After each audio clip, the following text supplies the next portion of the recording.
My sister-in-law slept with my husband a week before we signed the divorce papers. I pretended I didn't know. At the meeting, the lawyer handed me a document that stripped me of my rights. I smiled. What I did next shocked everyone. I'm glad to see you here. Follow my story to the end and leave a comment with the city you're watching from so I can see how far my story has gone. The afternoon sun filtered through the lace curtains of my dining room as I laid out the good china for dinner. Sage called that morning, her voice unusually tense as she asked if we could talk. Just the two of us. Something in her tone made me cringe, but I pushed it away. Sage was my sister-in-law, Amber's older sister, and while we were always polite, we weren't particularly close. I ran my hands over the tablecloth, the same cream linen I'd used for family gatherings for 30 years. At 64, I still prided myself on upholding tradition, creating a cozy home. Lately, the house had seemed too quiet when I wandered around it alone. Damon, my husband of 42 years, had been distant for months, always finding excuses to work late or disappear into his office. And Wade, our 35-year-old son, was so consumed with his marriage to Amber that his visits had become perfunctory at best. The doorbell rang, and I opened it to find Sage standing on the porch, clutching her purse like a shield. She was pale, her usually perfect makeup slightly smudged around her eyes, as if she'd been crying. "Neen, thank you for agreeing to meet with me," she said, her voice barely audible. "Of course, dear. Come in, come in." I led her into the dining room, noticing her hands shaking slightly as she set down her purse. "I made your favorite cucumber sandwiches and that lemon tart you raved about last Easter." She smiled weakly, but did not touch the food I had so carefully laid out. Instead, she looked down at her folded hands, her knuckles white with tension. "Sage, what's wrong? You look like you've seen a ghost." She looked up, and I saw something in her green eyes that made my blood run cold. Pain, guilt, and underneath it all, desperate love. "Nayan, I need to tell you something, and I don't know how to tell you without ruining everything." My heart was racing, but I kept my voice level. "Whatever this is, we'll get through this together." Sage took a shaky breath, tears welling up in her eyes. "It's about Amber and Damon." The world wobbled slightly, but I forced myself to remain still. My hands rested quietly in my lap. "What about them?" "They're having an affair."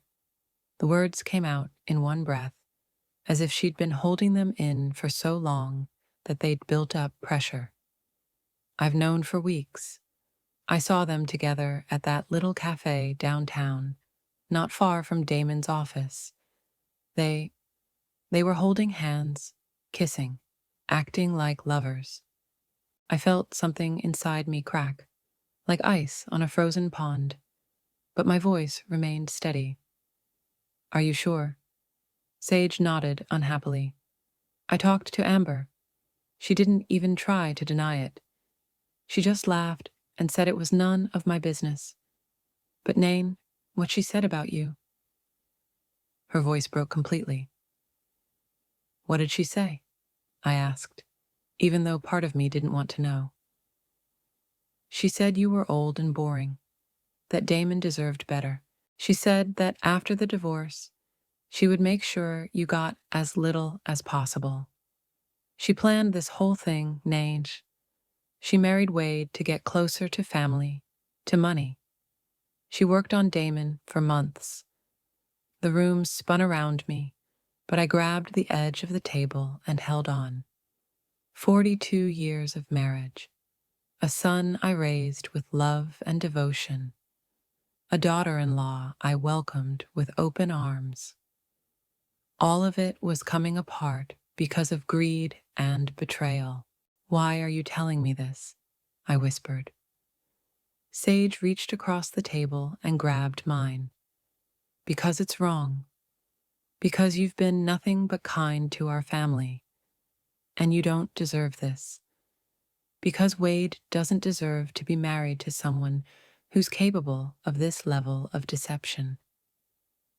She paused, wiping her eyes with her free hand. "And because I love my nephew, and I can't watch Amber ruin everything good in this family." I looked at our clasped hands, mine wrinkled and sun-spotted, hers smooth and young. "Does Wade know?" "No, and I don't know if I should tell him. It would destroy him." I pulled my hand away and stood slowly, walking to the window overlooking the garden Damon and I had planted together in the early years of our marriage. The roses were in full bloom, their red petals a vivid contrast to the green foliage.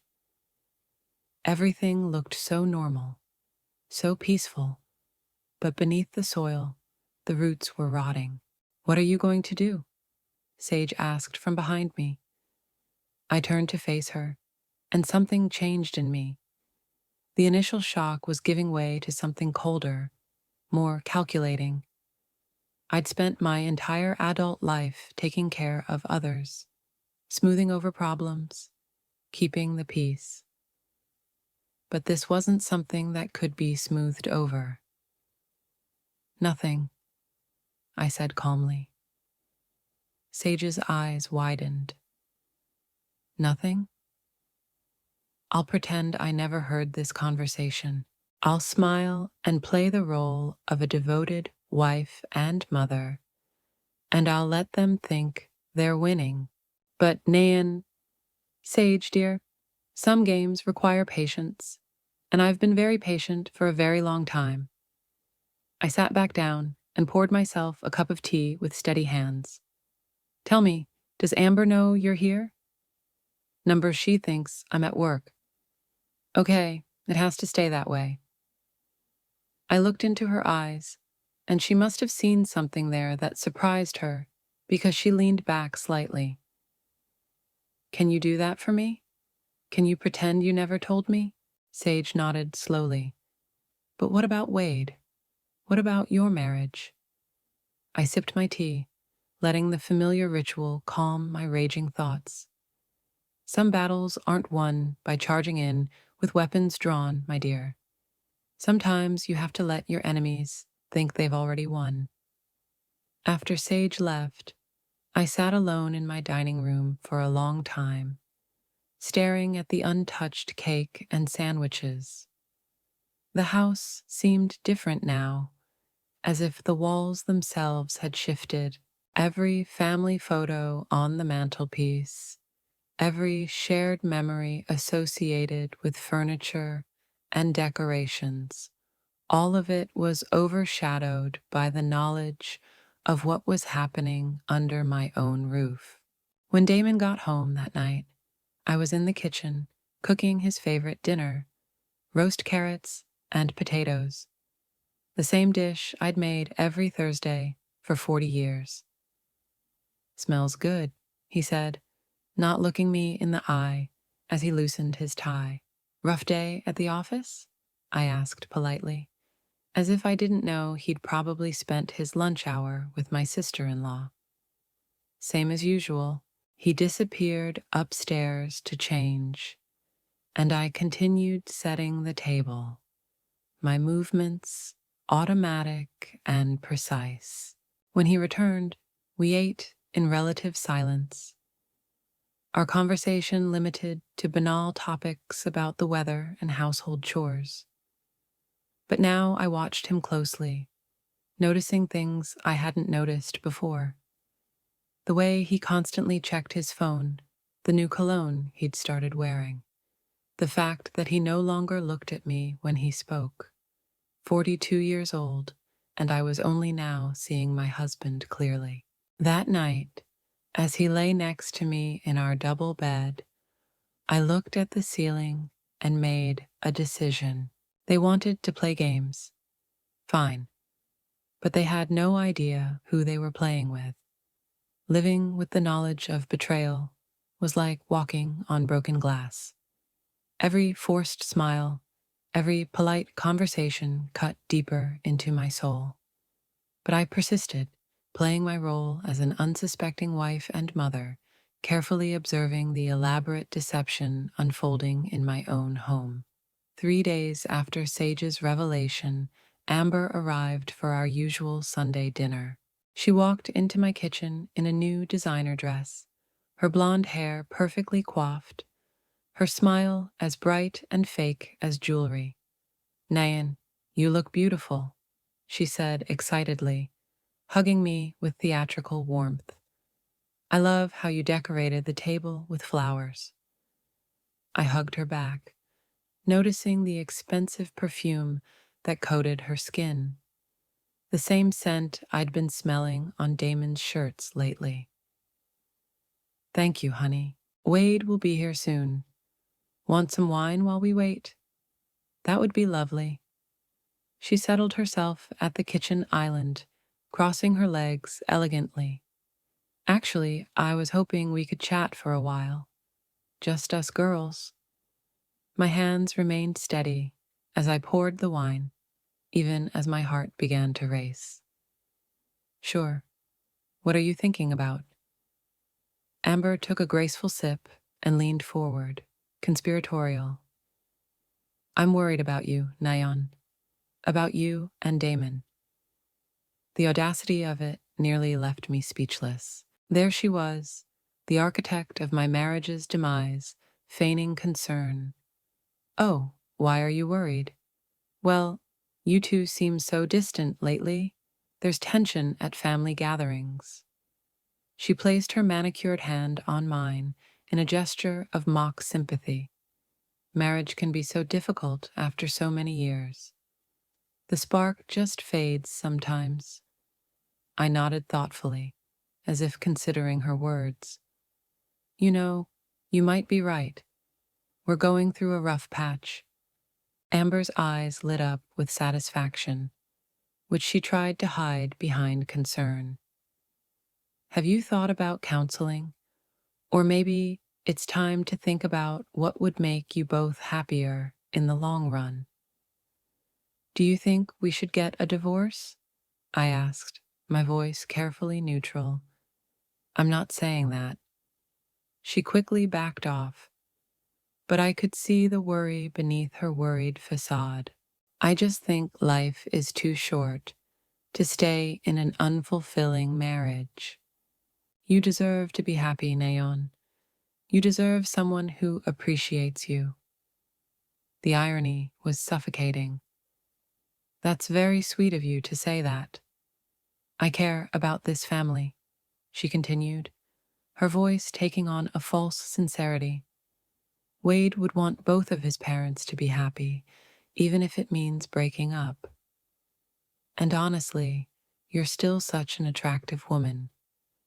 I'm sure there are plenty of men out there who would be thrilled with a woman like you." I smiled and nodded, playing the naive older woman being gently nudged toward divorce by her doting sister-in-law. Inwardly, I catalogued every word, every gesture, every calculated manipulation. When Wade arrived, the dynamic changed immediately. Amber became the devoted wife, hanging on his every word, constantly touching his arm, laughing at his jokes with exaggerated delight. But I noticed her eyes darting toward the door as Damon's car pulled into the driveway. Damon walked into the cafeteria 20 minutes late, claiming he'd been held up at the office. Amber's cheeks flushed as he kissed my cheek in greeting, and I saw their eyes meet for a moment, too long across the table. "Sorry, I'm late," Damon said, taking his usual seat. "Matthews's account crisis." "No big deal," Wade replied. "We were just talking about this vacation Amber and I are planning for next month." "Oh, right," Damon said, His attention suddenly focused. "Where are you thinking of going?" "We haven't decided yet," Amber said, her voice more languid than usual. "Maybe somewhere warm, tropical, where we can just get away from it all." The way she looked at Damon when she said "get away" made me feel sick, but I continued to cut my beef with steady hands, keeping a pleasant expression on my face. "That sounds great," I said. "You young ones work so hard. You deserve a break." After dinner, while Wade and I cleared the dishes, Amber and Damon remained at the table, their conversation quiet and intimate. I strained to catch snatches of their words. "I can't do this anymore." Amber's voice was urgent and pleading. "Not much longer," Damon's reassuring reply. "She suspects something," Amber again, worried. "She doesn't know anything," Damon, dismissive. They were wrong. I knew. But I kept loading the dishwasher, humming softly to myself as if I had no worries.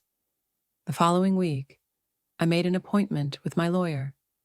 Not the family lawyer Damon and I had used for years, but a sharp woman named Patricia Chen, who specialized in complex divorce cases.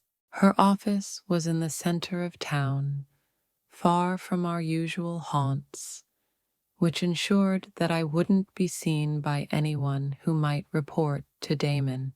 Patricia was younger than me, perhaps 40, with intelligent dark eyes and an air of competence that immediately put me at ease.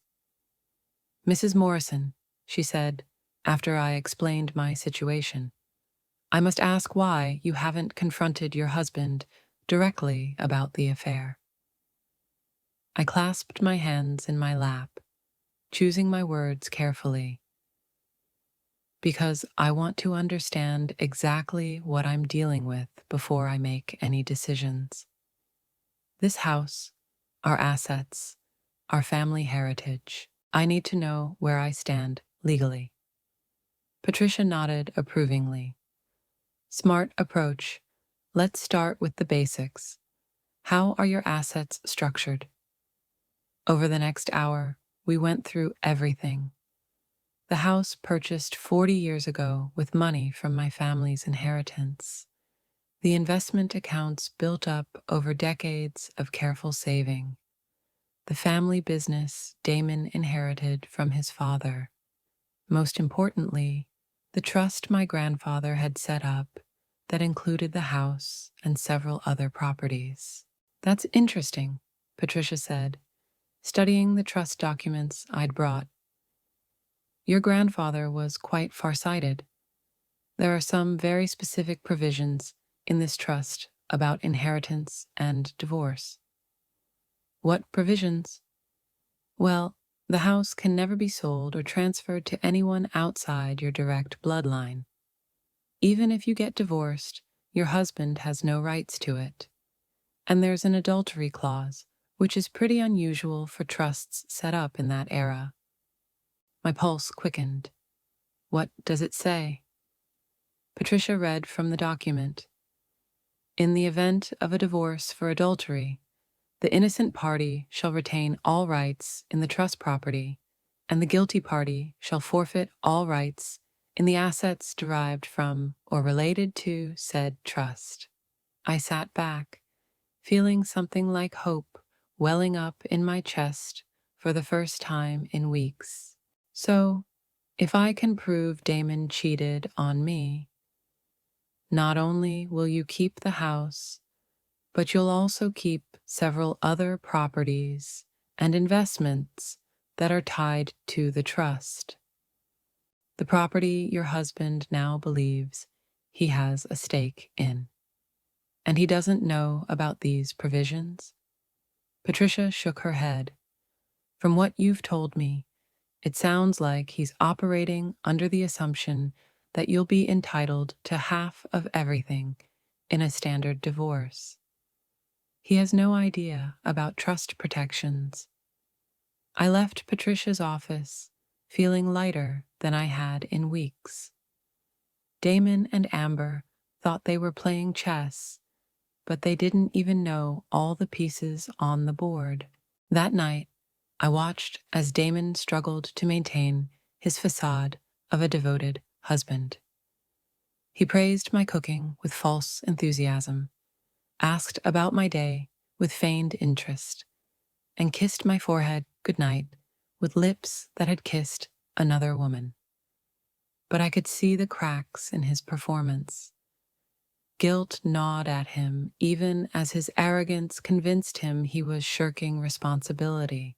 "Damon," I said as we got ready for bed, "I was thinking about what Amber said the other day about our marriage." He tensed, his back to me, hanging up his shirt. "What about it? Maybe she's right. Maybe we should consider our options." He turned, and I saw a flicker of something in his eyes. Relief? Concern? "Are you saying you want a divorce?" I shrugged, as if the thought didn't break my heart. "I'm saying maybe it's time for both of us to pursue our happiness, wherever that may lead." Damon nodded slowly, trying to look solemn, clearly holding back a smile. "If that's what you want, Neon, I just want you to be happy." The liar. But I smiled back at him, playing my part in this terrible theater. "I want us both to be happy." As I lay in bed that night, listening to Damon's contented breathing next to me, I thought of Amber's triumphant smile, the expensive dress and perfume she wore to family dinners. Now, the way she'd touched my son's shoulder, planning her escape with his father. They thought they were so smart. They thought they had already won. They had no idea the game was just beginning. The law firm of Piton and Associates occupied the top floor of a gleaming downtown skyscraper, all marble and mahogany, designed to inspire awe. I sat in the waiting room, my hands folded calmly in my lap, while Damon paced the picture windows, checking his phone every few seconds. He had been on edge all morning, snapping at me at breakfast and muttering under his breath about getting this over with. Amber insisted on coming, claiming she wanted to support Wade during this difficult time for the family. She sat next to my son, her hand on his thigh, whispering soothing words in his ear. Wade looked devastated, his face pale and drawn. He still believed that this divorce was a mutual decision, a sad but peaceful end to a marriage that had simply run its course. If only he knew the truth. "Mrs. Morrison, Mr. Morrison," a tall, gray-haired man in an expensive suit, approached us. "I'm Richard Petone. Thank you for coming today." Damon had handpicked Petone, claiming that the man was the best divorce lawyer in town. What Damon didn't mention was that Petone was also an old friend of his from their country club, a detail I had discovered during my own research into the man's background. We were ushered into a conference room dominated by a massive table surrounded by leather chairs. Peaton took his place at the head, spreading papers across the polished surface with his usual efficiency. Damon sat to his right, and I took the chair directly across from him. Wade and Amber took up positions at the far end of the table, close enough to observe but out of the way of the action. "Before we begin," said Patton, his voice carrying the smooth authority of a man accustomed to controlling rooms full of people, "I want to make sure everyone understands that this is intended to be a peaceful dissolution. Both parties have expressed a desire to resolve this matter with dignity and fairness. I nodded graciously. Of course, we both do. Damon glanced at me, perhaps surprised by my accommodating tone. He had expected resistance, arguments, tears. Instead, I had been nothing but reasonable since agreeing to the divorce, which clearly bothered him. Excellent, Peyton continued. Now, let us consider the proposed settlement. He pushed a thick folder towards me. As you will see, we have attempted to divide our marital assets fairly, taking into account the length of the marriage and the contributions of both parties. I opened the folder and began to read, my expression neutral, even as the words on the page made my blood boil. According to Peyton's proposal, I would receive the small downtown apartment we had bought as an investment property 15 years earlier, along with half of our joint savings account and modest monthly alimony. Damon was to keep the family home, the business, the country houses, and most of our investment portfolio. It seems rather one-sided, I said softly, not looking up from the paperwork. Peyton cleared his throat. I understand your concerns, Mrs. Morrison, but we must consider the reality of the situation. Your husband has been the primary breadwinner throughout the marriage, and the business requires continuity of leadership. The home has significant maintenance costs that you would have difficulty covering on a reduced income. Translation: they thought I was too old, too dependent, too naive to fight for what was rightfully mine. Also, Padon continued, his tone becoming more condescending, there are some complications concerning the house. It appears there may be some inconsistencies with the original deed and the trust documents. Until these issues are resolved, it would be wise to leave the property in Mr. Morrison's name to avoid any legal complications. I almost laughed at the audacity of it. They were trying to steal my family home using fictitious legal complications.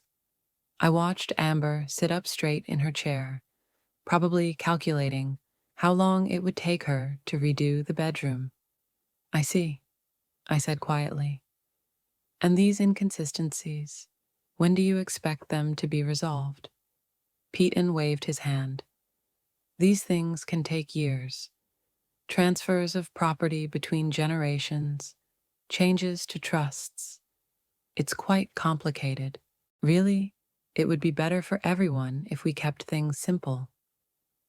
Damon leaned forward, his voice taking on the patient tone he'd used to explain complex business deals to me over the years. Nayan, I know it's tough, but Peyton knows what he's talking about. This way, you won't have to worry about property taxes, maintenance, all that headache. The place will be perfect for you. Much more manageable. Manageable. Like I was a child who needed to be protected from adult responsibilities. I looked around the table, taking in each face. Pete, smug and pleased with his clever manipulation of legalese. Damon, trying to look sympathetic while barely containing his excitement at getting what he wanted. Amber, her eyes shining with triumph as she imagined herself as the mistress of my family home. And Wade, my sweet boy, looking awkward but trusting that his parents were doing the right thing. Well, I said, closing the folder with a soft click, I suppose you've thought of everything. Peyton smiled, probably thinking he'd won. We've tried to be thorough. Yes. Of course, you can ask your lawyer to look over the documents, but I think you'll find it's all pretty standard for a case like this. A case like this. A devoted wife of 42, abandoned so her husband can play house with their son's wife. That won't be necessary, I said, taking the pen Piton offered. Where do I sign? The room went silent. Even Amber looked surprised by my immediate capitulation. Are you sure, Mom? Wade asked, his voice hesitant. Maybe you should think about it. I turned to my son, this good man who still believed in fairness and honesty because I raised him that way, and smiled. Sweetheart, sometimes in life, you have to know when to fight and when to accept reality. Your father and I have had a good life, but it's time for both of us to start new chapters. Damon was frowning now, clearly puzzled by my easy surrender. He had been expecting a fight, probably prepared with arguments and justifications for why he deserved everything. My agreement was making him nervous. Signature here, Peyton said, pointing to a line at the bottom of the last page. And here, and initial here. I signed my name in firm strokes, each letter precisely traced. Nain Elizabeth Morrison. The same signature I used on our marriage certificate 42 years ago when I believed in eternity. It's done, I said, putting my pen down and looking straight at Damon. I hope this gives you everything you're looking for. Something flickered in his eyes. Guilt or a belated realization of what he was destroying. But the moment passed quickly, replaced by the selfish satisfaction of a man who thought he'd gotten away with betraying his wife. Amber could barely contain herself. She reached out and squeezed Wade's hand, her voice choppy with emotion. I'm so proud of how maturely you both are handling this. It takes real strength to put family first. Family first. The woman who had slept with her father-in-law was lecturing me on how to put family first. Thank you, dear, I said warmly. It means so much coming from you. As we prepared to leave, Peyton collected the signed papers with obvious satisfaction.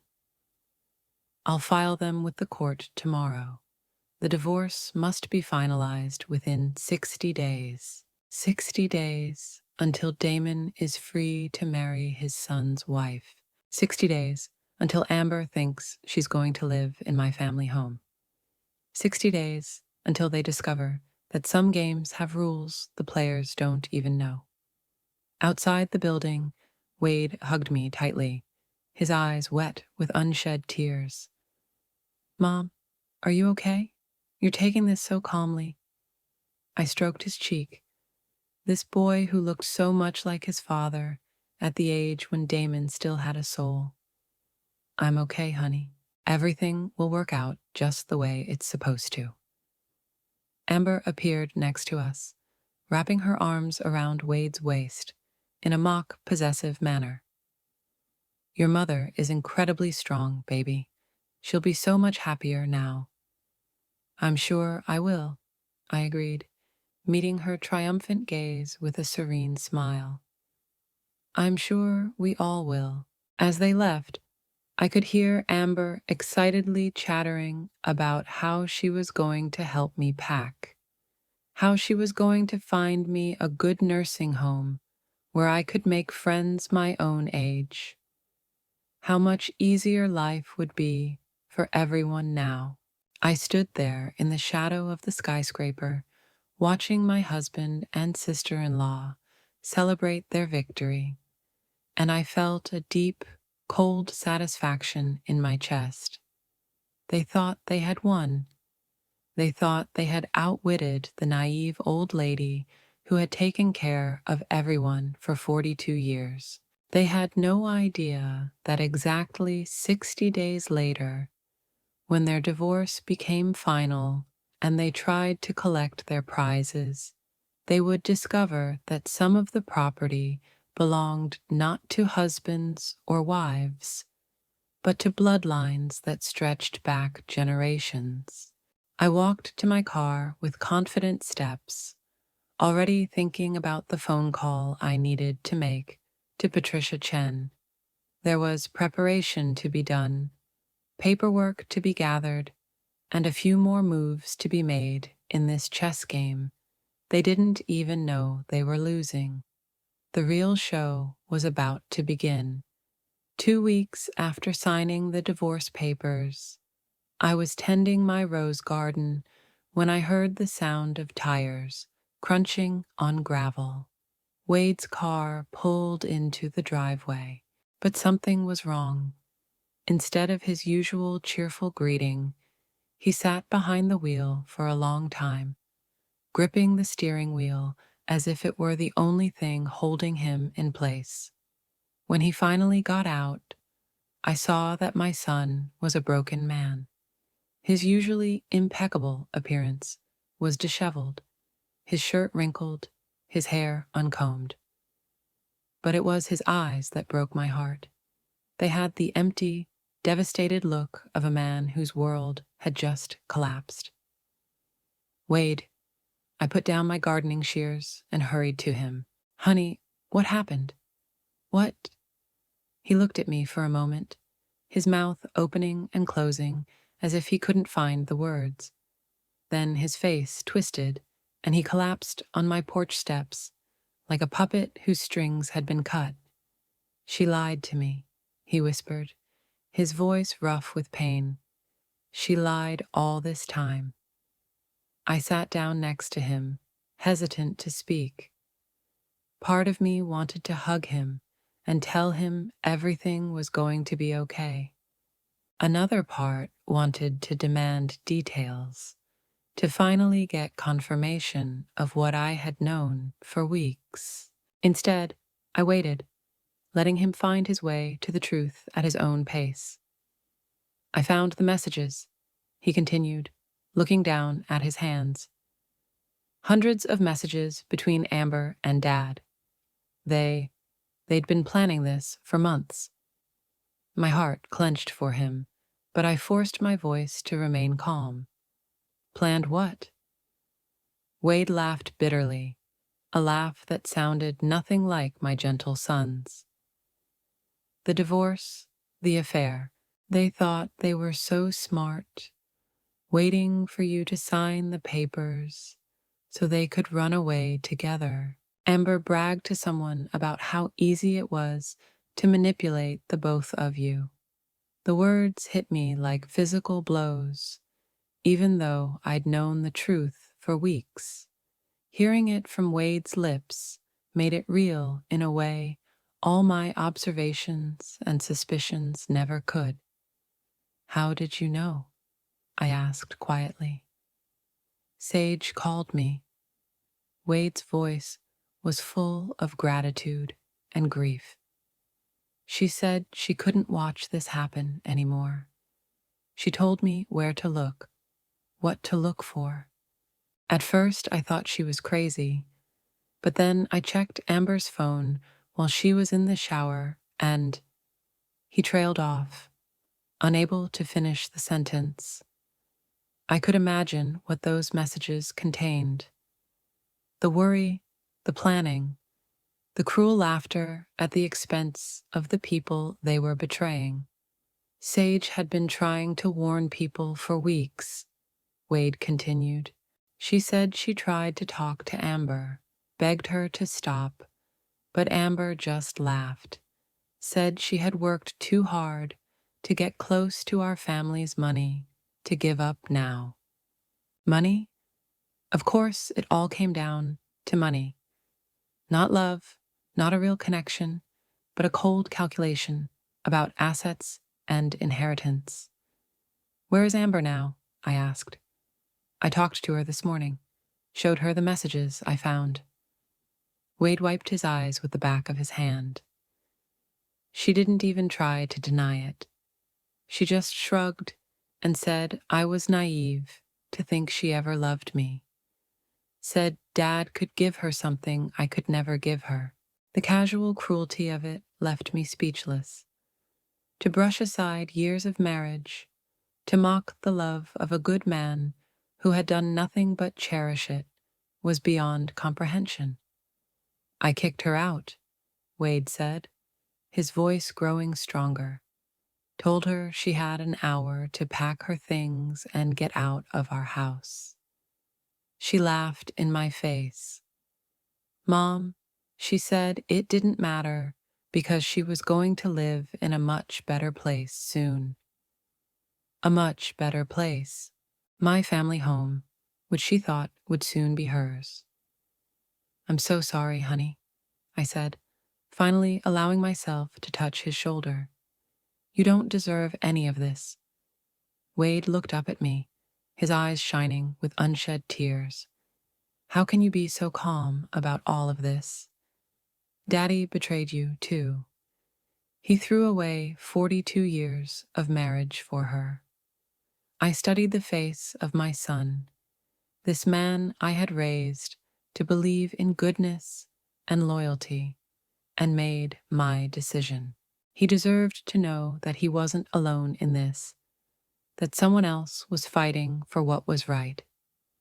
Wade, I need to tell you something about the divorce, about what really happened in that law office. Over the next hour, I told him everything. About Sage's warning, about my weeks of close surveillance, about Patricia Chen, and about the trust provisions that Damon and Amber knew nothing about. Wade listened in stunned silence as I explained how I had deliberately played the role of the naive, defeated wife while gathering evidence and preparing my real response. You knew, he whispered when I finished. You knew what they were doing all along. I knew, I confirmed. And I let them think they'd won, because sometimes the best strategy is to let your opponents reveal who they really are before you make your move. Wade stared at me as if seeing me for the first time. Mom, I had no idea you were so strategic. I smiled sadly. 42 years of marriage teaches you a lot, honey, including when to fight and when to wait for the right moment. So what happens now that Dad finds out about the trust? That's up to him and Amber. I stood up, brushing dirt off my gardening clothes. They made their choice. Now they have to live with the consequences. Wade stood up, too, looking more like himself than he had since he arrived. What about us? I mean, I know Amber is my wife, or was my wife, but I can't just pretend it didn't happen. You don't have to pretend anything, I assured him. You're the innocent party in all of this. You have every right to defend yourself. As if prompted by our conversation, another car pulled into the driveway. This time it was Sage, her face troubled as she hurried toward us. Wade, I'm so sorry, she said, her voice thick with emotion. I know this is all my fault. If I hadn't told you to look. You saved me, Wade interrupted, his voice firm. If you hadn't warned me, I would have spent months or years married to someone who used me. You saved me from wasting my life lying. Sage's eyes filled with tears. I should have said something sooner. I should have protected you better. I watched them, noting how Sage's genuine grief contrasted so sharply with Amber's calculated manipulation. Where Amber was all sharp edges and ulterior motives, Sage was warm and genuine. Even in her guilt and pain, she was thinking about Wade's well-being. Sage, I said softly, you did absolutely the right thing. You chose loyalty and honesty over family convenience. That takes real courage. She looked at me with surprised gratitude. I was so afraid you would hate me for bringing this into your family. Sweetheart, You brought nothing into our family. You exposed something that was already there, festering in the dark. Now we can deal with it in the light." Wade moved closer to Sage, his hand hovering over her shoulder as if he wanted to comfort her, but wasn't sure if it was appropriate. "Sage, I want you to know how grateful I am, not just for warning me, but for being honest when it would have been easier to remain silent." The look that passed between them was charged with something new and hesitant. Not romance, not yet, but an acknowledgement of shared values, of similar wounds, of the possibility that something good could emerge from the ashes of this betrayal. "I have to go," Sage said suddenly, as if realizing she was intruding on a family crisis. "You two need some time to digest all of this." "Actually," Wade said quickly, "do you want to stay for dinner? Mom makes the best roast in the county, and I think we could all use a proper conversation." Sage looked to me for permission, and I nodded warmly. "I'd love for you to stay. It's been too long since we've had any honest conversations around the dinner table." As the three of us walked towards the house, I felt something change in the air around us. The toxic cloud that had hung over our family was finally beginning to lift. Amber's betrayal had been devastating, but it had also revealed the true character of everyone involved. Wade was stronger than I'd given him credit for, capable of facing hard truths and making tough decisions. Sage was proving herself to be everything her sister wasn't: loyal, honest, selfless. And I'd rediscovered my strength, my ability to plan, to wait, to fight for what mattered. That night, as we sat at my kitchen table, sharing stories and laughing, I watched Wade and Sage together. There was something healing in their connection, an acknowledgement that they had both been betrayed by someone they loved. But that betrayal didn't have to define them. "You know," Sage said quietly as we cleared the dishes, "Amber always said I was too soft, too trusting. She said good people always lose." Wade paused, watching her carefully. "I used to think that being decent was enough, that if you treated people well and trusted them, they would treat you well." "And now?" I asked, curious to see how this experience would change my son. Wade glanced at Sage, then at me. "Now, I think being decent is still the right choice, but it doesn't mean you have to be naive. You can be kind and still stand up for yourself. You can trust people who prove they deserve it." As the evening drew to a close and Sage prepared to leave, Wade walked her to her car. Through the kitchen window, I could see them standing in the driveway, talking quietly, their conversation intimate and serious. When he finally returned to the house, there was something different in his expression. "She's great," he said simply. "She is," I agreed. "Not at all like her sister." Wade nodded thoughtfully. "I keep thinking about what you said earlier, about letting people discover who they really are. Amber showed me who she really was, and I was too blind to see it. And Sage, she showed me who she was too, and I almost missed it because I was so focused on the wrong person." The heart heals, Wade, and when it heals, it often sees more clearly than before. That night, as I prepared to sleep in the house that would soon be legally mine again, I thought about the strange turns life takes. Amber's betrayal was devastating, but it also created opportunities for truth, for real connection, for new beginnings based on honesty rather than deception. In trying to destroy our family, Amber had actually unleashed its power.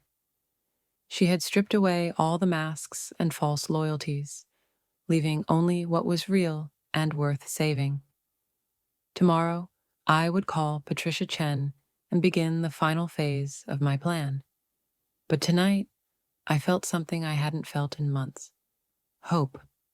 The call came on Tuesday morning, exactly 63 days after I'd signed the divorce papers at Petoni's office. I was drinking coffee on the back porch, watching the sunrise paint the sky in shades of gold and pink, when my phone rang.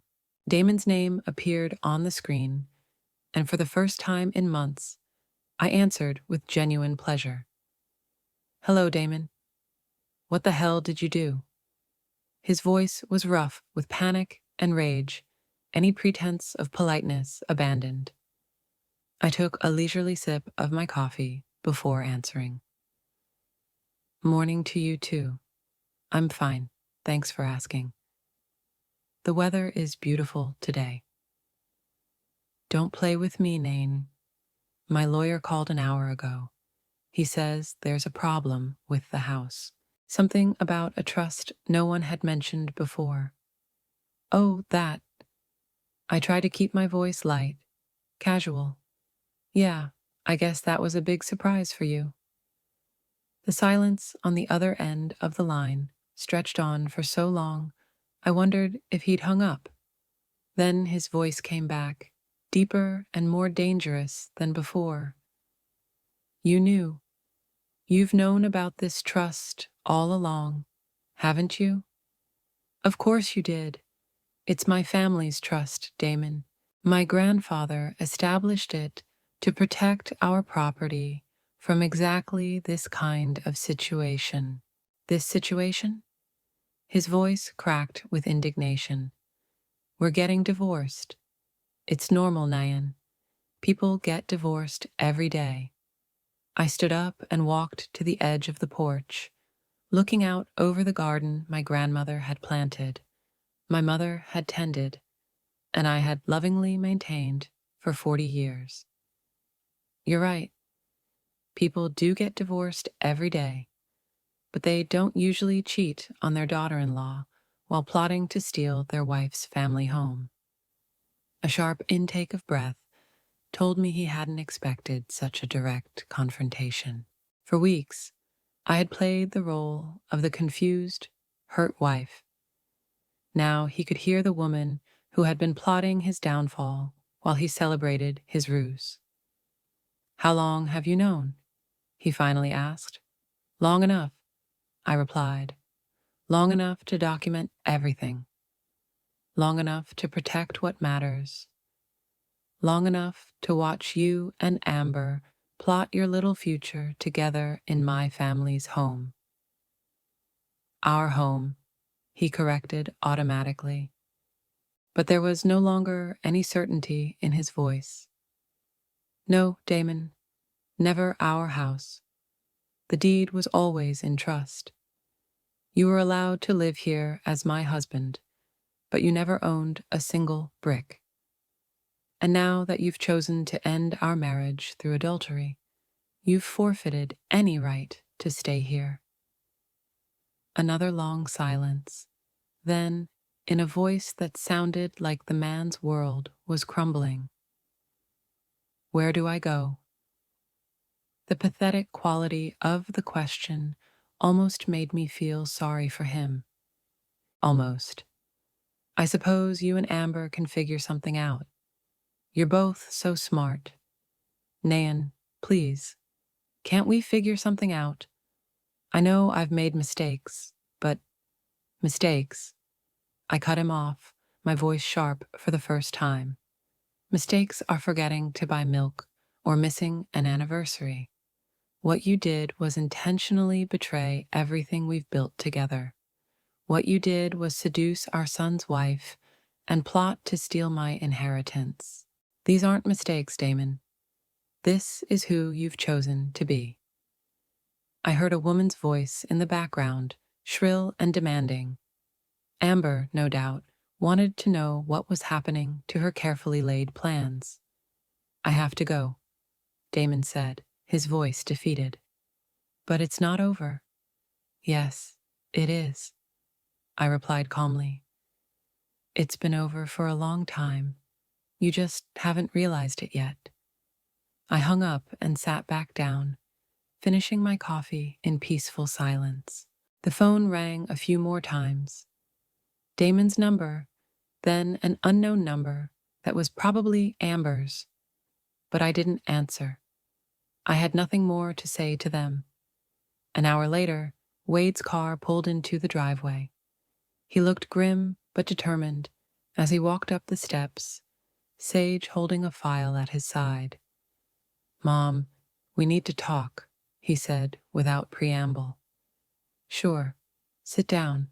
Wade took the chair across from me, and Sage settled in next to him, their closeness speaking of the growing connection between them.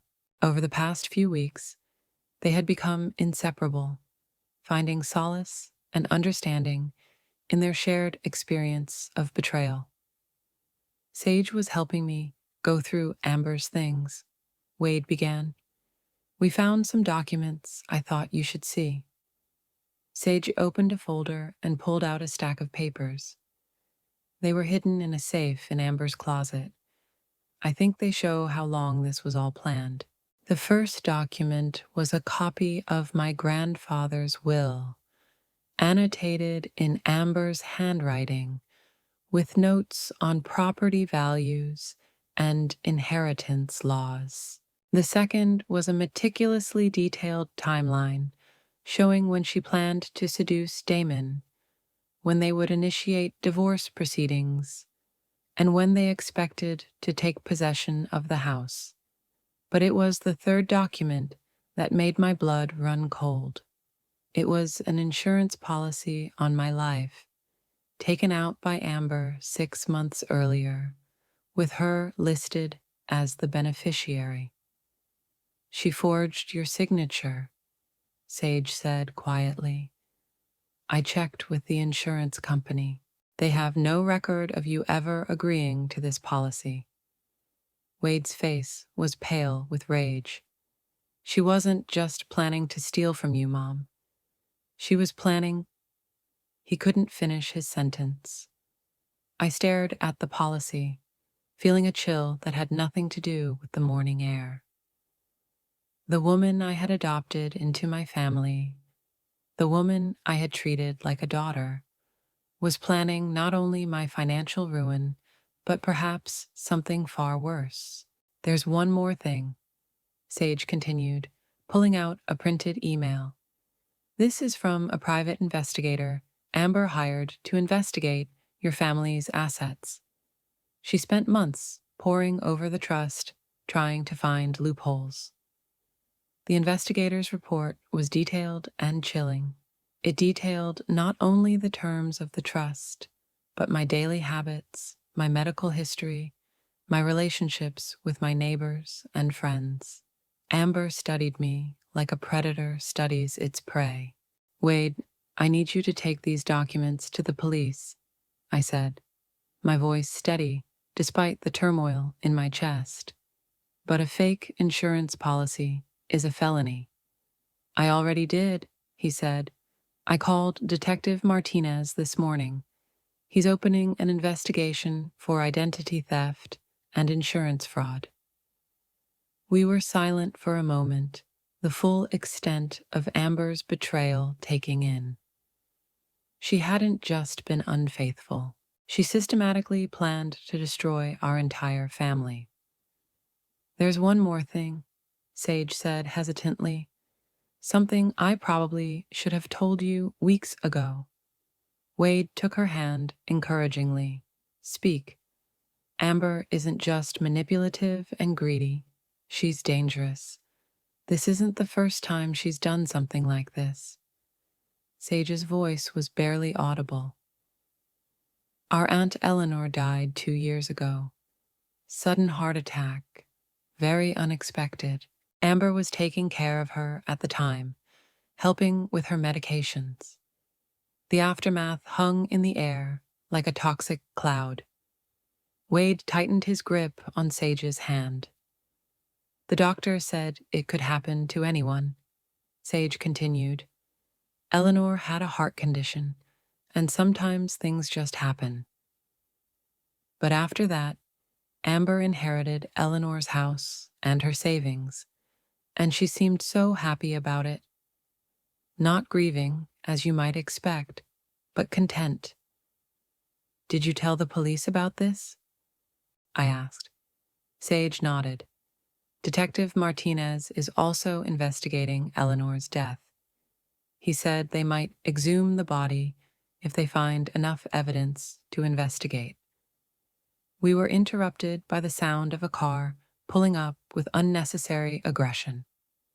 Through the trees, I saw Damon's Mercedes, followed by a small moving truck. Amber stepped out of the passenger seat like a fury, her perfect mask finally cracking, revealing a calculating predator. That's my cue to go inside, I said, standing up. Wade, would you and Sage mind handling this? I don't think I can look at either of them right now without saying something I'll regret. From my living room window, I watched the confrontation unfold on my lawn. Amber was screaming at Wade, her face twisted in rage as she pointed toward the house. Damon stood by the truck, his shoulders slumped in defeat.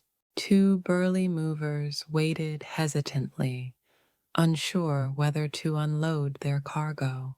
Wade's voice came through the glass, calm but unforgiving. You're not welcome here, Amber. None of you. This is my home, Amber shrieked. We signed the papers. It's ours. No, Sage said, coming to stand next to Wade. It was never yours, and it never will be. The look Amber gave her sister was pure venom. You did this. You turned them against me. You're just jealous because I found a way out of our pathetic family. And you're still a nobody. I'd rather be nothing than you, Sage replied quietly. Amber lunged forward as if to attack her sister, but Wade stepped between them, his presence enough to stop her. For a moment, the three of them formed a tableau. Wade and Sage united in their strength and honesty. Amber, isolated in her rage and despair. Get off my property, Wade said, his voice carrying an authority I'd never heard from him. Both of you, you have 5 minutes to get in that truck and drive away, or I'm calling the police. Damon finally spoke, his voice tired and broken. Come on, Amber, it's over. But Amber wasn't ready to accept defeat. She turned toward the house, her eyes wild, as she spotted me in the window. It's not over, she screamed. You think you're so smart, but I know things about this family. I know secrets that could destroy you all. I cracked the window open, my voice carrying clearly across the yard. The only secrets being destroyed today are yours, dear. Detective Martinez is very interested in your relationship with your aunt, Eleanor. The color drained from Amber's face so quickly I thought she might faint. Damon grabbed her arm, pulling her toward the truck with sudden urgency. We're leaving, he shouted. We're leaving now. As the moving truck pulled away, followed by Damon's Mercedes, I felt something release in my chest. The strangers who had invaded my home, who had planned to steal my legacy, and perhaps worse, were finally gone. Wade and Sage walked inside, both looking emotionally drained but victorious. It's over, Wade said, collapsing into my favorite chair. They really are gone. The house part is over, I corrected gently, but Amber still has to answer for what she did. The forgery, the fraud, possibly Eleanor's death. Justice moves slowly, but it moves. Sage curled up on the couch, looking younger and more vulnerable than her 30 years. I keep thinking I should feel sorry for her. She is my sister, after all. But I can't. She chose this path herself, step by step, decision by decision. You don't have to feel sorry for her, I assured her. She made her choice. Now she has to live with it.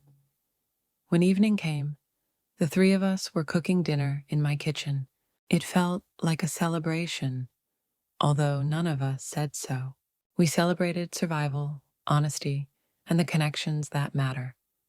Watching Wade and Sage work side by side, I saw something beautiful growing between them.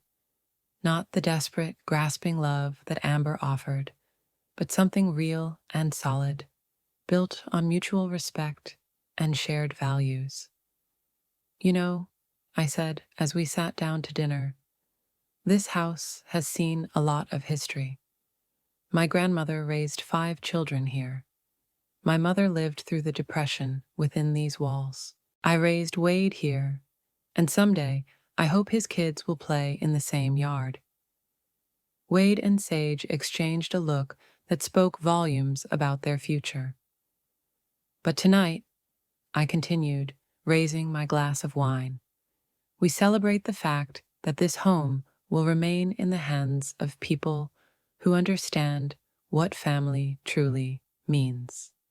As we clinked glasses to new beginnings, I felt a deep sense of satisfaction at a battle well fought and won.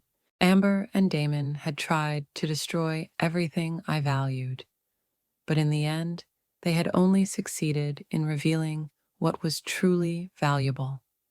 6 months later, I stood in my kitchen, cooking Thanksgiving dinner. The same kitchen where I had listened to Amber's fake sympathy and endured her calculated manipulations. But today, the space felt different. Warm, honest, filled with genuine laughter and love. Wade stood at the stove, carefully basting the turkey with the same concentration he'd had when he learned to tie his shoelaces as a kid. Sage sat at the kitchen island, her wedding ring catching the afternoon light as she chopped vegetables for the stuffing. They'd announced their engagement a month ago, and seeing them together still filled me with a quiet joy. Mom, the sweet potato timer went off, Wade called, his sleeves rolled up and his apron protecting his shirt. I'll get to it, Sage said, sliding off her chair with practiced ease. Over the past few months, she has become an integral part of our domestic routine, helping with cooking, gardening, and the 1,000 little chores that make a house a home. The doorbell rang, and I went to answer it, expecting our neighbors, the Hendersons, whom I had invited to dinner. Instead, I found Detective Martinez standing on the porch, his expression serious but not grim. Mrs. Morrison, I hope I'm not interrupting your celebration. Not at all, Detective. Please come in. May I offer you some coffee? We have plenty of food if you'd like to stay for dinner. He followed me into the living room, declining my offer. I wanted to give you an update on the investigation before the holiday weekend. Wade and Sage appeared at the door, their faces tense with anticipation. Amber Hallbrook has been formally charged with insurance fraud, identity theft, and conspiracy to commit fraud, Martinez began. The district attorney is confident that he can secure convictions on all counts. And Eleanor? Sage asked quietly. Martinez's expression grew more serious. The exhumation revealed traces of digitalis in your aunt's system, levels that would be consistent with deliberate poisoning, not an accidental overdose of her heart medication.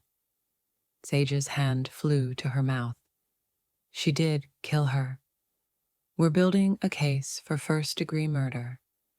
Amber's fingerprints were found on the pill bottles, and we discovered that she had been researching the effects of digitalis online for weeks before Eleanor's death. I felt a chill that had nothing to do with the November air. And Damon? There's no evidence that he was involved in Eleanor's death, but he's been charged as an accessory to fraud. His cooperation will likely result in a lighter sentence. After Martinez left, we sat in the living room, digesting the news. Justice had finally been served, but it felt hollow. Eleanor was still dead. Wade's marriage was still in tatters, and 42 years of my life were still built on the foundation that crumbled the moment my husband chose betrayal over fidelity. "Are you okay, Mom?" Wade asked, noticing my silence. I considered the question carefully. "I'm relieved," I finally said. "Relieved that Amber can't hurt anyone again. Relieved that Eleanor will get justice. But mostly, I'm relieved that we got through this with our integrity intact." Sage reached out and squeezed my hand. I think about all the what-ifs all the time. What if I hadn't told you about the affair? What if you hadn't known about the trust? What if Amber had succeeded? But she didn't, Wade pointed out, and we're all stronger for it. He was right. The last 6 months had tested us in ways I never imagined, but we'd come out of them stronger, more honest with each other, more aware of what really mattered. The Hendersons arrived soon after, followed by Patricia Chen and her husband, whom I had invited because I had discovered that we shared a love of gardening. The dining room filled with conversation and laughter, the kind of genuine warmth that cannot be faked or manipulated. As we sat down to dinner, I looked around the table at the assembled faces. True friends, chosen family, people who cared for each other without self-interest or calculation. This was something Amber had never understood, that true wealth is not measured by the value of your property or your bank accounts, but by the quality of the relationships you build. "Before we eat," I said, standing and raising my glass of wine, "I want to say something." The conversation died down. All eyes turned to me. This has been one of the hardest years of my life. I lost a marriage I thought would last forever. I discovered that the one I loved was capable of unimaginable betrayal. I learned that my family was under attack from within. I paused, meeting every pair of eyes at the table. But I also learned that I am stronger than I ever imagined. I learned that my son is a man of honor, who chooses love over revenge. I learned that sometimes the greatest gifts come in the guise of loss. I looked straight at Sage, this woman who had the courage to speak the truth when silence would have been easier. I learned that family is more than just blood. It's the people who stand by you when the world tries to break you, people who choose honesty over convenience, loyalty over self-interest. Wade stood and raised his glass. To Mom, who taught us that grace under pressure isn't just a saying, it's a way of life. To Nain, Patricia added, who proved that patience and planning can overcome any adversary.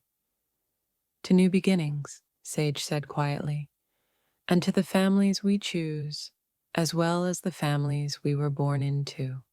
As we clinked our glasses, I felt a deep sense of accomplishment, not because the story was over. Wade and Sage would be married in the spring. Grandchildren would come eventually. Life would go on, with all its joys and challenges. But because I finally understood who I was, beyond being Damon's wife or Wade's mother, I was Nain Morrison, the keeper of my family's legacy, the protector of what mattered, the survivor of betrayal, and the architect of my own future. After dinner, as our guests were preparing to leave, Patricia took me aside. Have you thought about what you're going to do with the apartment downtown? She asked. The one in the divorce settlement? I smiled. I'm thinking of turning it into a refuge for women rebuilding their lives after divorce.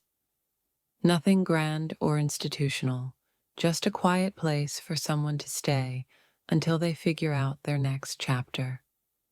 Patricia nodded approvingly. Amber probably thought she was taking something valuable away from you with that settlement. She had no idea that she was giving you away to help other women in similar situations. Ironic, isn't it? Her greed was the basis for something really useful. Later that evening, after Wade and Sage had gone home to their apartment, I walked through the quiet house, turning off the lights and checking the locks. The same ritual I'd been performing for 40 years. But now it felt different. Peaceful rather than routine. Safe rather than automatic. In my bedroom, I opened the jewelry box where I kept my most prized possessions. Past the pearl necklace my mother had given me. Past the gold bracelet my grandmother had given me, I found what I was looking for. My first engagement ring. The simple gold band Damon had put on my finger when we were both young and full of dreams. I held it up to the lamplight, studying the inscription inside. Forever and always, D forever had lasted for 42 years. Always ended the day he chose another woman over his family. But that didn't erase the good years, the love that was true, even if it wasn't forever. I put the ring back in the box, not with anger or sadness, but with acceptance. That chapter of my life was closed, but the story continued. My phone buzzed with a text from Wade. Thank you for an amazing Thanksgiving, Mom.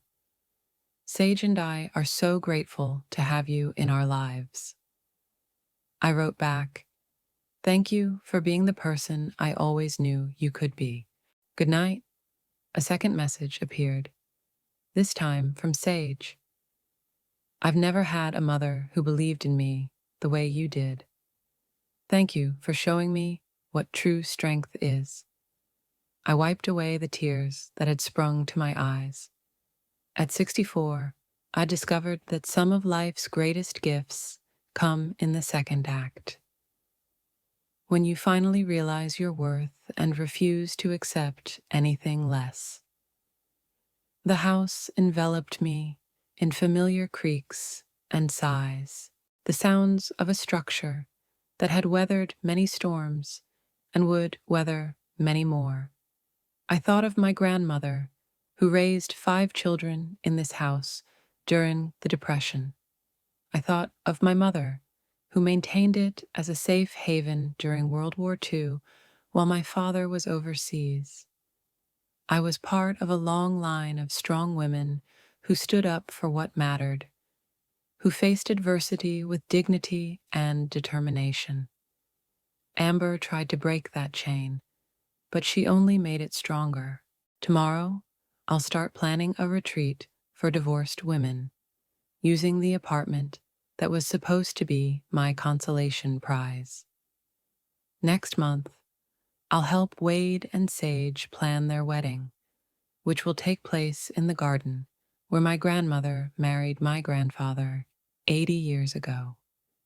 But tonight, I'll just be grateful for survival, for discovery, for knowing that at any age, at any stage of life, it's never too late to find out who you really are when all the phoniness has been stripped away.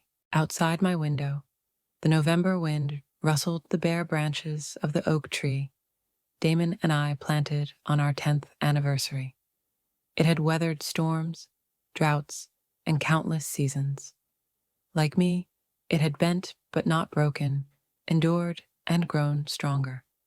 In the spring, it would bloom again, and so would I. Now I wonder about you, who have listened to my story. What would you do in my shoes? Have you ever been through anything like this? Leave a comment below. In the meantime, I'm leaving 2 other stories on the final screen that are channel favorites and will definitely surprise you. Thank you for watching to the end.